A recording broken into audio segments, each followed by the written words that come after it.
Welcome to another edition of the Electoral Road Show with me, Chris Steyn, and Analyst Supremo Wayne Sussman. Welcome, Wayne. Thank you, Chris. Great to be speaking to you again. This was the fourth last round of by-elections in the period of 2021 to 2026. So I'm enjoying and cherishing these conversations. And our viewers enjoy your analytical, objective, expert analysis. So let us go to the Democratic Alliance making history last night. Yeah, this is a very significant result. I was actually in the Vaal area this week, and I made a turn, as I like to do if I'm in Gauteng near a by-election, to go look at Evaton West, see the issues on the ground. I did this on Tuesday. And first of all, this was a very crowded ballot. There were 10 political parties on the ballot, excluding Quantum Sizwe and Action SA. So a whole raft of parties running. Of course, Emfuleni, Evaton is an historic ANC stronghold.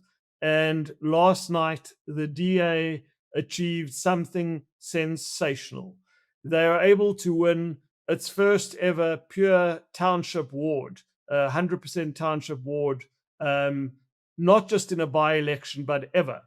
And they did this in the Evaton West area, beating the ANC by, I think it is 8 or 9 votes. Very, very narrow, but a win is a win.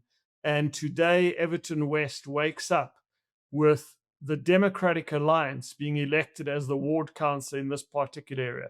So the way the DA did this, Chris, was, and we always break it down by voting district, is that there are 4 voting districts in the ward.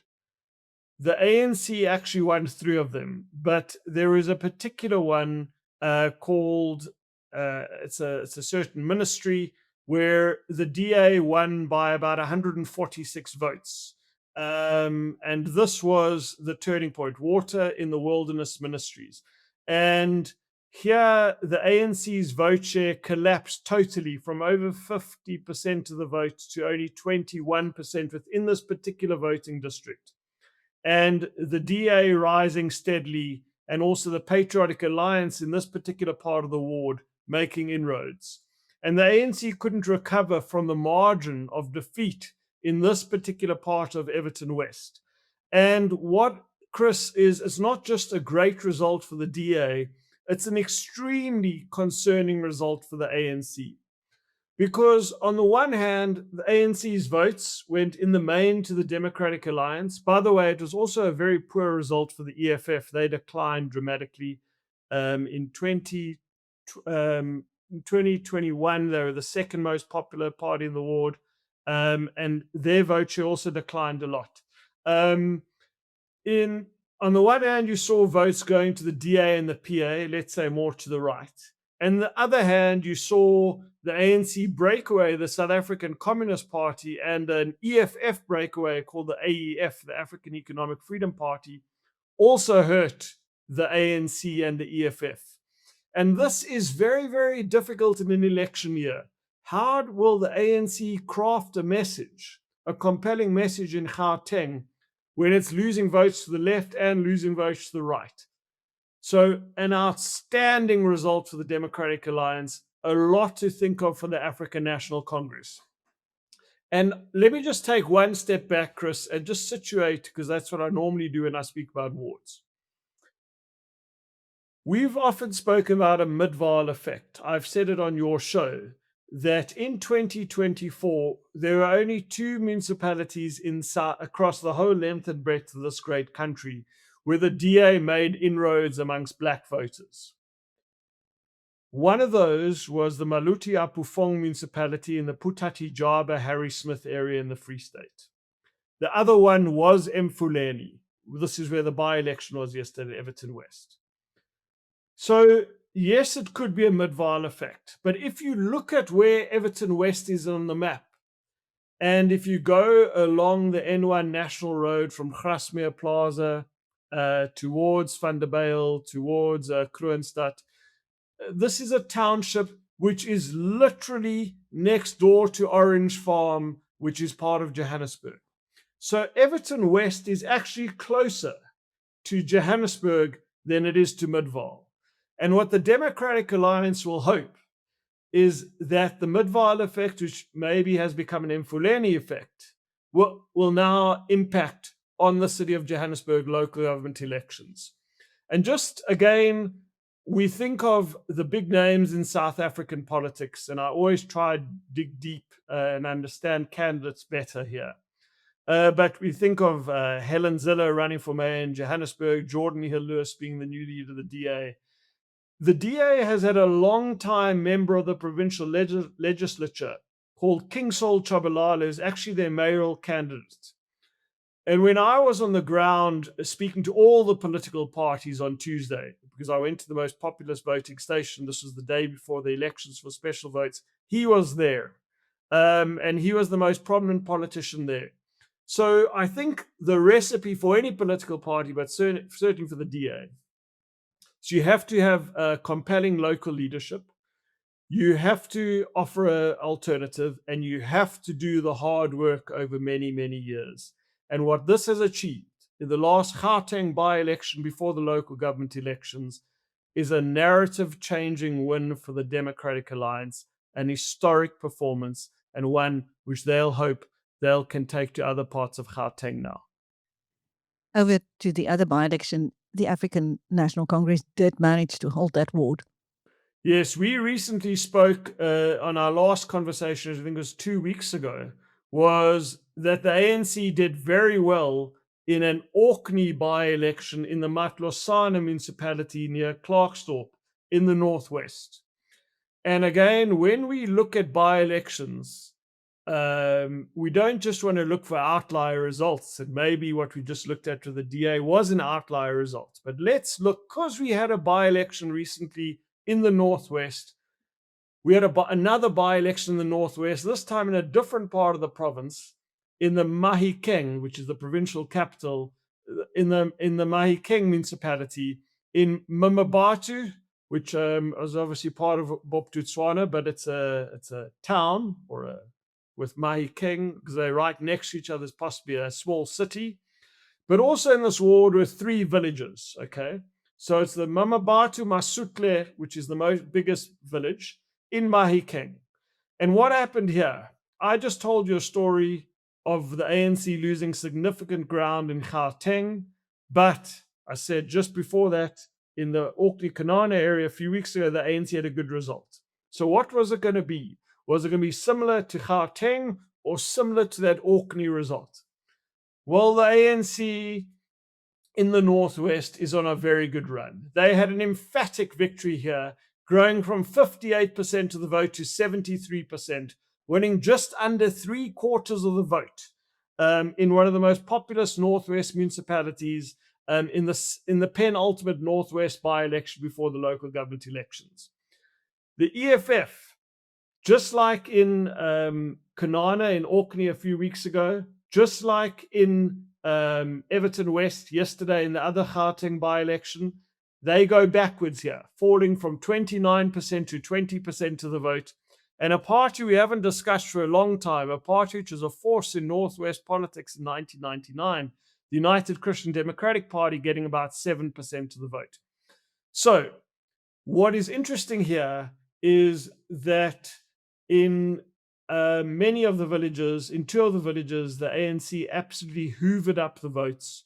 Very little competition. But there is something, when I dig deep into this, which would worry both the ANC and the EFF, and I'm going to tell you why. The turnout in this by-election was 42%, which is the same as the 2021 turnout, 42%. However, and we know that there have been a lot of service delivery protests, and I know that there was an activist who was sadly murdered about a week ago, 10 days ago, an anti-crime activist, and that there's been service delivery protests in the provincial capital. The by-election turnout again was the exact same, 42%. We're in winter now. We're a few months out from local government election. People might say, why should we vote? If we dig deep, and this is why it's so important to have these conversations, Chris, where we can dig deep and not just fly through the results.